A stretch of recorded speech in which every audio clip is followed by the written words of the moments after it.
All right, hi everyone. I'm Shadaj. I'm a third-year PhD student at UC Berkeley, where I work on programming languages for distributed systems. And today I'm really excited to share with you some of the research we've been developing on making it dramatically easier to build distributed streaming applications.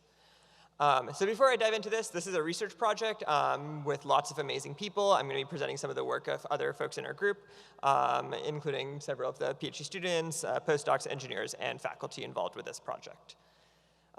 And so before we jump into what is Hydro, let's start by discussing kind of what's the problem we're trying to solve here.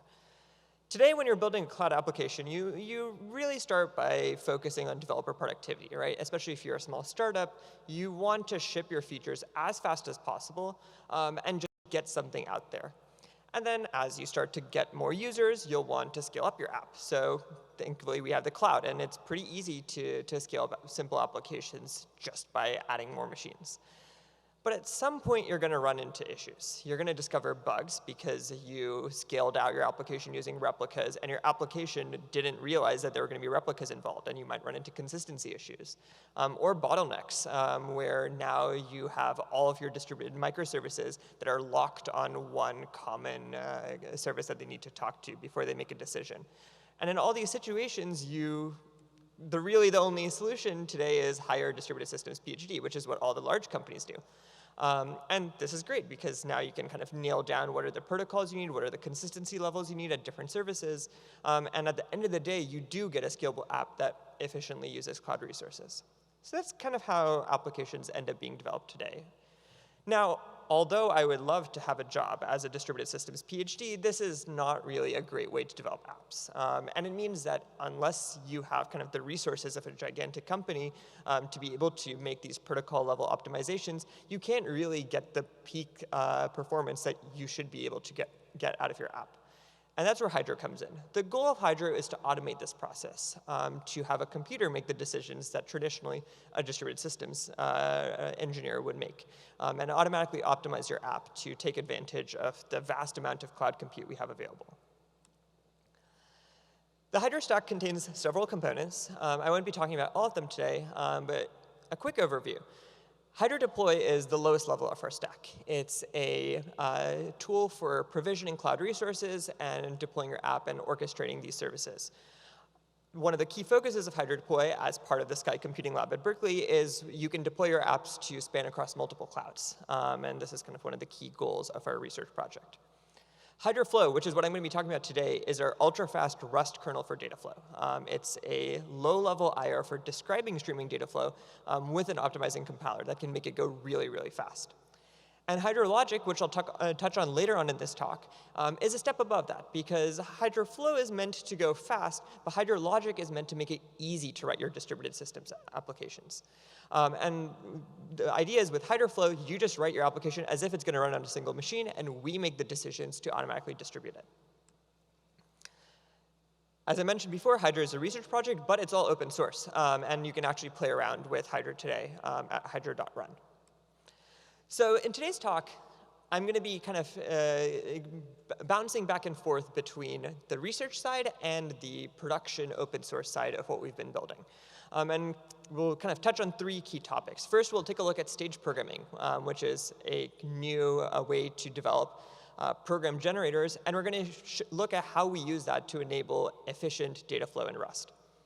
Second, we'll look at this really exciting new optimization technique called eGraphs and how that makes it easy to write optimizers over streaming data flow. And lastly, we'll look at program synthesis. Today has been all about large language models, and this talk does not shy away from that. We're going to be taking a look, though, at a different angle of how we can use these to generate provably correct CRDTs. So let's start with the first. So Hydroflow, as I mentioned, is a low-level Rust IR for writing streaming dataflow applications. It's meant to write the types of things you would write as normal streaming queries or Spark queries, but it's all implemented in Rust.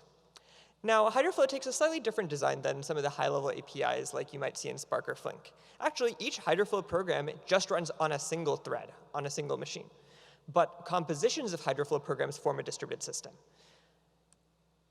This gives us a lot of flexibility because if you want to scale out on a single machine but using multiple threads, you just launch multiple Hydroflow programs. But if you want to create a distributed system, you just run your Hydroflow programs across multiple machines. And the reason for this architectural decision has been a lot of research within our group on shared nothing architectures. So for example, we have a previous paper in our group called Anna, where we developed a key value store that scales dramatically better than any other key value store out there because none of the threads handling requests actually have any shared memory or shared state. Everything is just gossip in the background.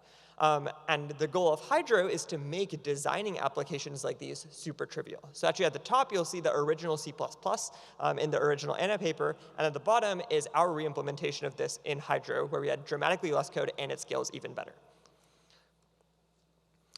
So when you're writing Rust code, traditionally, your pipeline is relatively straightforward, just like any compiled language. You write your Rust code, you run it through the compiler, and it spits out optimized native code. But this has one downside. If I write my Rust code in a specific structure, even though the optimizer is going to make some decisions about how to allocate memory, where to place data, the optimized code is still generally going to follow the structure of the input code, just because we want to preserve kind of the way the developer intended the application to be executed. But in the case of streaming data flow, we actually have a different programming model. We're not running iterative for loops. We have a more flexible declarative language. And so we would love to be able to do optimizations that rearrange your code in order to achieve higher throughput. That's where staged programming comes in. Staged programming is a technique where you actually compile your code through multiple stages of compilation. In Hydroflow, you start by writing this high-level functional Rust code that looks very similar to what you would write in something like Spark. But we don't actually run this code directly. Instead, we compile it to this intermediate binary, and that binary gets fed through our own optimizing Hydroflow compiler, which can make these decisions to rearrange your code as necessary. And at the end of the day, we feed that back out to the Rust compiler to spit out optimized native code, which means that you do get to preserve all of the memory safety benefits of Rust, but we get to make more aggressive optimization decisions that get you a lot better performance. So to understand how Hydroflow works, let's take a look at an example. So in this application, we're going to write a simple chat app. So let's start by looking at the entry point. When you write a Hydroflow program, you specify a couple of inputs and outputs. In this case, we're just using standard Tokyo streams. Tokyo is the ASIC networking library for Rust. So in this case, we're going to have an incoming stream of users who are joining our chat channel. This is just a bunch of user IDs, 32-bit ints. And we're going to have messages that are being sent to this channel, which are just strings. And we're going to have an output channel, which receives tuples of user IDs and strings. And this corresponds to sending a notification to a user that a message has arrived in the channel.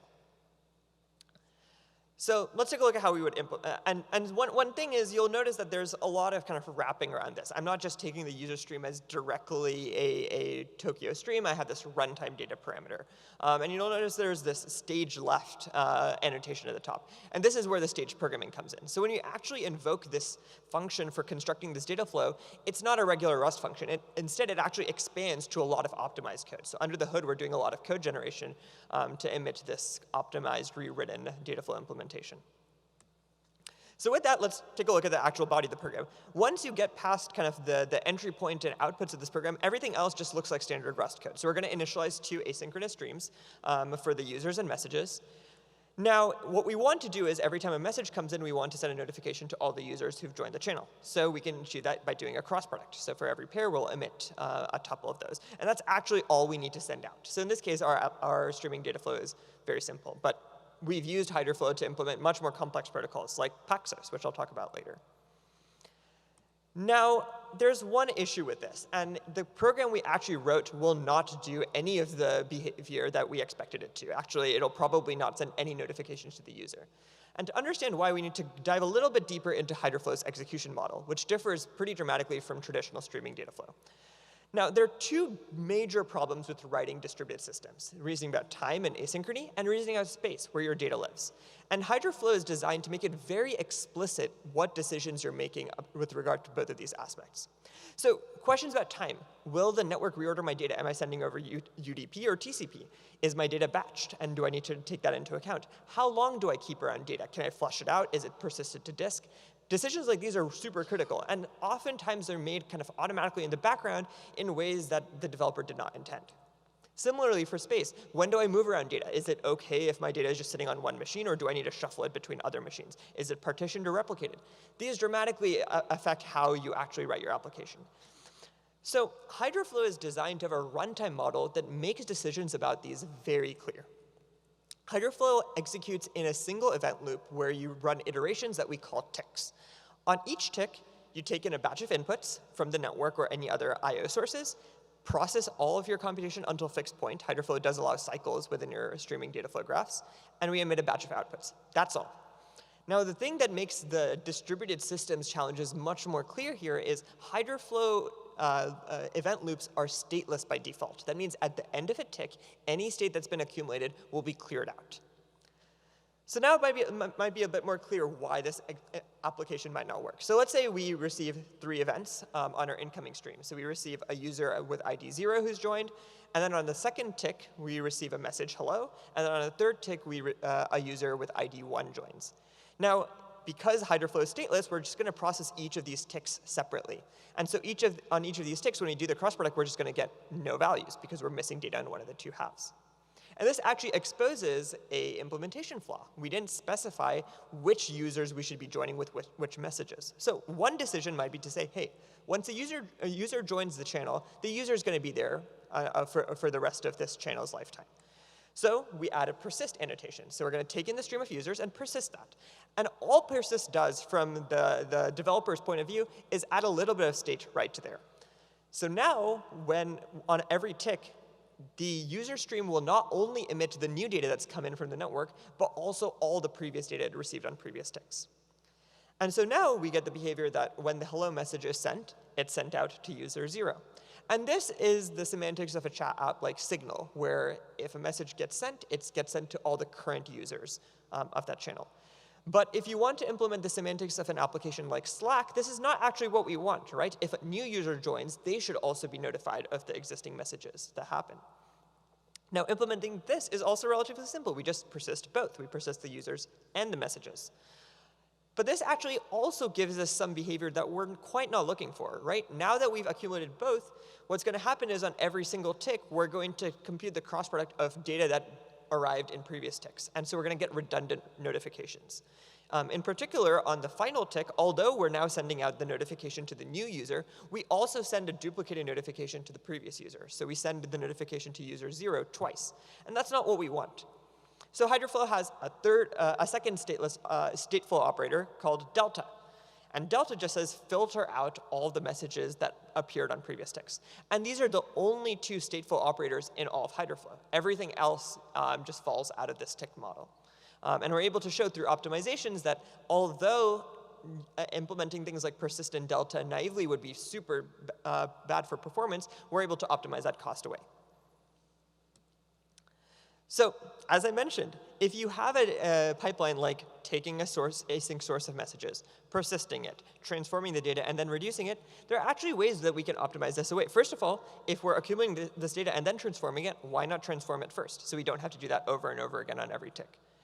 But at this point, if we're accumulating some data and then performing a reduction over it, why not just keep around the result of that reduced from the previous tick and start from there, instead of replaying all the messages over and over again on every step?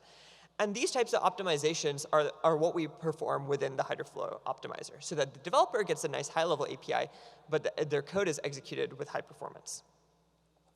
So let's dive into how we write the optimizer. For this part, I won't be taking a look at this particular example, but we'll take a look at a similar example of optimizing joins, which show up a lot in databases and in Hydroflow as well. Now, what's really exciting about this is the technique we're using to implement this optimizer. If you've looked at an optimizing compiler before, you've probably seen compiler passes like those that show up in LLVM. And that's kind of a traditional greedy approach to optimization, where you look at your code, you analyze for some pattern. If you detect that, you know that there's a better way to run that code. But in the case of applications like Hydroflow, there are actually a wide space of possible optimizations. And the optimal optimization actually depends on many factors beyond just the code itself. It depends on what type of data you're receiving on your inputs, how frequently you're receiving data on different inputs. And so egraphs have become a really popular technique recently in the past 2 or 3 years in the programming languages community as a new architecture for writing optimizing compilers. And in fact, the person who popularized egraphs with the Rust library egg is actually joining Berkeley as a faculty starting in the spring. So let's take a deep dive into how egraphs work and how they allow us to optimize programs. So consider a program where we're doing a bunch of natural joins. So we're going to join the table A with the result of joining B with A. Now, when you populate this into an egraph, you're going to kind of take the AST of this and dump them as a bunch of nodes. But you'll notice some weird things happening here. First of all, if you have the same expression twice, we actually consolidate those into a single node. So when you see these black boxes, those are called E-classes. And all of the contents of an E-class represent different ways to write a program that return the same output. This is what's going to allow us to optimize our program because we're going to get different results in the root node corresponding to different ways to write our program. And so you'll see here that because we had A referred twice and we know that A is an expression that returns a single value, we just have 2 pointers to that equivalence class of relations. Now, the second step is we're going to define our optimization rules. These are really simple rewrite rules where we say, OK, if I have joins are associative, so I know how to transform those. Joins are commutative, so I can just swap any pair of arguments to a join. And if I'm joining a relation with itself, I know that that's redundant, so I can just output the relation itself. And that's it. We only need these 3 rules, and the egraph will take care of actually figuring out which order to apply these rules to get an optimized result. So let's start by applying these rules. So let's take a look at associativity. We'll notice that this rule matches our entire expression, right? We have something joined with another join. And so if we apply this rewrite rule, you'll expand the egraph. So now let's take a look at what happened here. So we added a new node to our egraph in the root. And that corresponds to another expression, right? So now we have 2 different variations of our program which compute the same result. Now, this graph is going to get very messy, but if we take a look here, we'll notice that now this new expression that we added says we could join A with B and then join the result of that with A, right? This is applying the associativity rule. Next, let's apply the commutativity rule. So I'll notice that I have 2 different E-classes. And so far, according to the egraph, these compute potentially different result. But one of them is joining B with A, and the other one is joining A with B. And I notice that these can be proven to be equivalent according to our commutativity rule. So I can just merge those 2 together into a single E-class. Now, what's really cool here is when you have pointers to an E-class that contains several E nodes, you get this combinatorial explosion of possible rewritten versions of your program. But in memory, you have this compact representation because we're not actually expanding all of them greedily. We're keeping this lazy information around to make an optimization decision later. Next, let's apply the associativity rule again. So now I'll notice that I'm joining A with a join of A and B. If I apply this rule, then I can move the join around. So now I get a join of A with A joined with B. Again, applying the associativity rule. Now you'll probably guess what's the next rule I'm going to apply. It's the redundant join rule because I'm joining A with A. And I just know that that's the same thing as doing A. So I can merge those 2 E-classes together because they represent expressions which compute the same result. Now, this is a really cool thing because now we have a cycle in our egraph, and those are allowed. This is saying that I can keep on joining A with A as many times as I want, and it'll always produce the same result. So egraphs can actually capture unbounded programs through these rewrites. And we actually take advantage of these in some of our recent research projects. Now, we'll notice that we actually ended up with 2 other expressions within our egraph, which again are the same thing. So here we have one node which is joining A with B and another node joining A with B. Now this is an interesting case, right? I have 2 expressions within equivalence classes, and they're the exact same thing. And because I know that an equivalence class captures programs that compute the exact same output, I actually know that all 5 of these expressions are computing the exact same result. So I can merge them all together into the top level equivalence class. So now I have a bunch of different ways to compute this join result. And so I'll notice that one of the paths, after I did all this transformation in my egraph, actually just captures the join of A with B. And that's our optimized program. So eGraphs are a really powerful tool. I encourage you, if you're curious about program optimization, to try it out. It's very easy to get started with it. It's a Rust library that you can play around with. But we're applying this pretty extensively throughout the Hydroflow optimizer. So I don't have too much time to get into the details of exactly how we apply these and the different optimizations we implement. But I'll point you to two papers that we have. The one on the left shows how you can do incremental computation through optimizations in this eGraph technique. So things like streaming joins or incremental view maintenance we actually show can be derived from scratch by applying these simple rewrite rules. And on the right is a really exciting paper. It'll appear at Sigma 2024. It's not published yet. But we actually show how you can take implementations of classic protocols like Paxos, two-phase commit, things that are foundational to distributed systems, and scale them to achieve things like 5x throughput in the case of Paxos, just by applying transformations of the style you saw here. Now, one of the most interesting optimizations that we'd love to apply is around folds. So folds, which accumulate state by processing a stream of inputs and applying some aggregation function, are very fundamental to writing streaming data flow. But mutable state is really hard to optimize. Even when it's wrapped in a nice functional wrapper, this is still something that's changing. And optimizing where this data is placed or how it's accumulated is really hard to reason about. In particular, something we would love to do is scale this out. So instead of accumulating some result on a single machine, what if we could employ multiple machines to compute this aggregation together? This is really hard because if, for example, these operations, I care about the order, then I might not be able to arbitrarily split this task up among multiple machines. But we actually have some exciting results in making these optimizations go through as well. So CRDTs, which show up on Hacker News almost every week on the front page, have been gaining a lot of popularity for making it easy to write local-first software. So this means software where you can interact with things like text documents locally, and they'll sync in the background with other machines. We actually have a different take on CRDTs. We think CRDTs are especially useful for back-end classic distributed systems because they give you similar guarantees on being able to immediately perform actions on a single machine without having to coordinate with others. So let's take a look. A traditional application is the shopping cart, popularized by a bunch of classic Amazon papers on distributed systems, where you have a user that's adding and removing items. And in a classic implementation where you're using a regular transactional database, you might just have all the requests for a single user go to a single machine to process them in order. Something we would love to do is replicate this shopping cart. So instead of having a single machine serving these requests, you can have multiple machines. This means not only serving read requests, which is something a lot of applications do today with read replicas, but also serving write requests. So that means I might have one request to add a Ferrari go to one shopping cart, a request to remove it go to another replica of the same shopping cart, and then a query go to a third.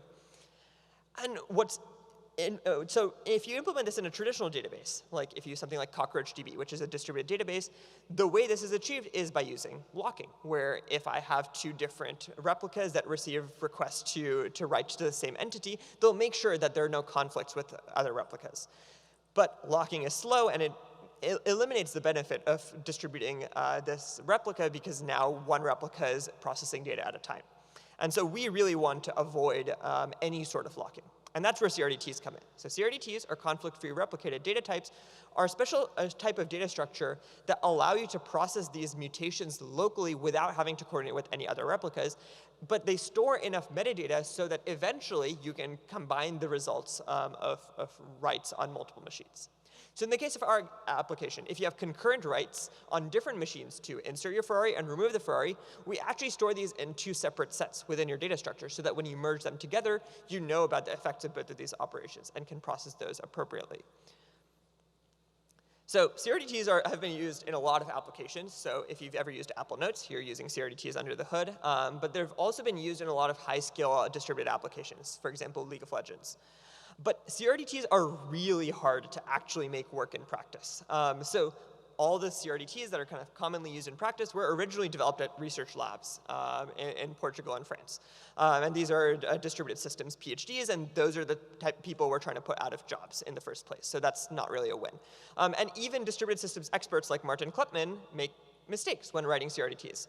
So it's really hard to adopt CRDTs in your own application, especially if you have some domain-specific data structure that you need to be replicating. And so to tackle that, we developed a tool called Katara. So Katara is a tool for automatically synthesizing CRDTs rather than writing them from scratch. Katara leverages a line of research we've been developing at Berkeley called verified lifting. And the idea is if you have some legacy code written in C or C++ or Python, and you want to translate into a new domain. So for example, past research projects have included taking imperative Java code and automatically translating it into Spark. We're using this pipeline to automatically take traditional data structures that are implemented for single-threaded usage and translate those into replicated data types. So using Katara has 3 steps. You import an existing sequential data type. So this can be written in C or C++. So in this case, we're just describing the semantics of a set. And one of the cool things is in our optimizing compiler, we actually automatically grab these specs because we analyze your code for where you have a fold. And the fold gives us all the semantics we need for your initial state and how we apply any streaming mutations. The second step is you have to specify a conflict resolution policy. So in the case of your classic data structure, so for example, if I have a set, what happens if I receive an insertion and a deletion at the same time? How should they be ordered? Our solution is to have a developer specify a very lightweight annotation which says, if they arrive at the same time, how should I order them? And again, this can usually be derived just by looking at your existing data pipeline because you might be ordering your events anyways upstream. So in this case, we're going to specify that if you receive an insertion and a removal concurrently, you should process them as if the removal occurred later. And based on just these 2 pieces of information, you can run a Python script, let your machine get really hot for 20 minutes, and it'll spit out a fully verified CRDT. And the cool thing about this is we are using kind of techniques like LLMs under the hood to make this process go faster, but we guarantee that this CRDT will behave identically to your original data structure with this conflict resolution policy.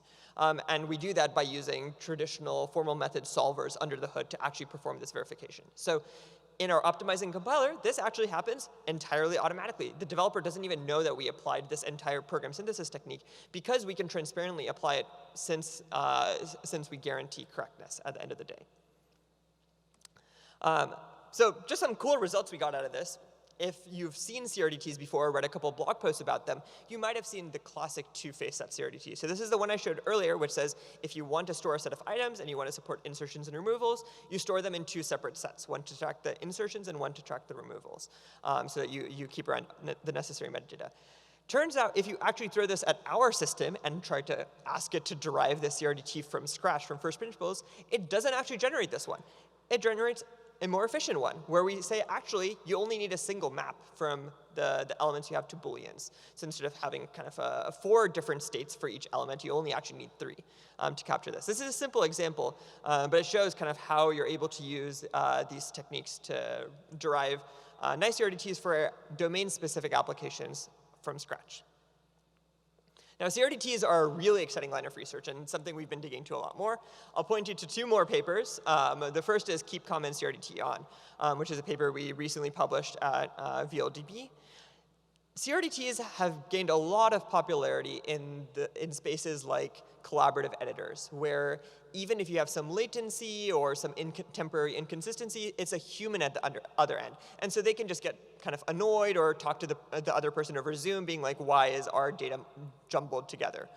But if you're developing a distributed system, and especially if you're developing services on top of these CRDTs, those types of inconsistencies cannot be tolerated because your application might be sending money to someone or starting a shipment.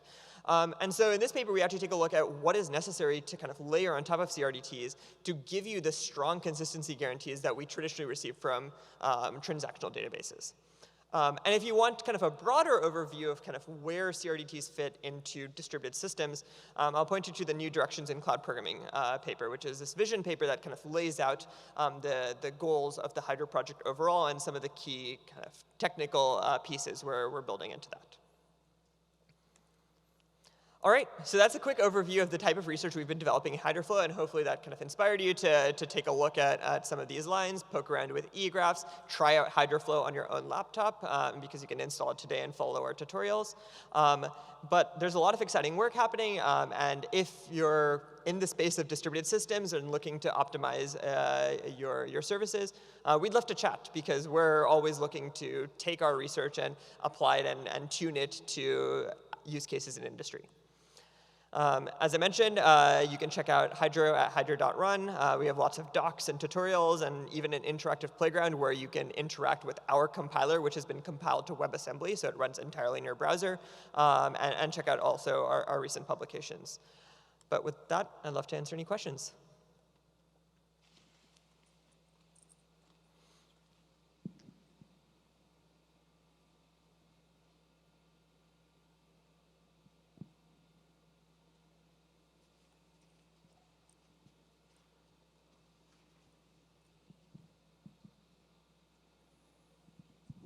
So that program synthesis and making the CRDTs from the single-use data structures is really awesome. Are you planning on expanding that to any other languages in the near future with your research? Yeah, so we're in particular looking at Python. Now, one of the challenges is Python involves lots of external libraries and stuff in classic code, and so figuring out how to formally model those is quite a big challenge. But for example, we're looking at things like array actors. So array actors, if you've used the array programming, the array library before, those run on a single machine and are single threaded. But what if you could automatically replicate those so you can have fault tolerance and higher throughput? So we're looking at using the same technique in those domains.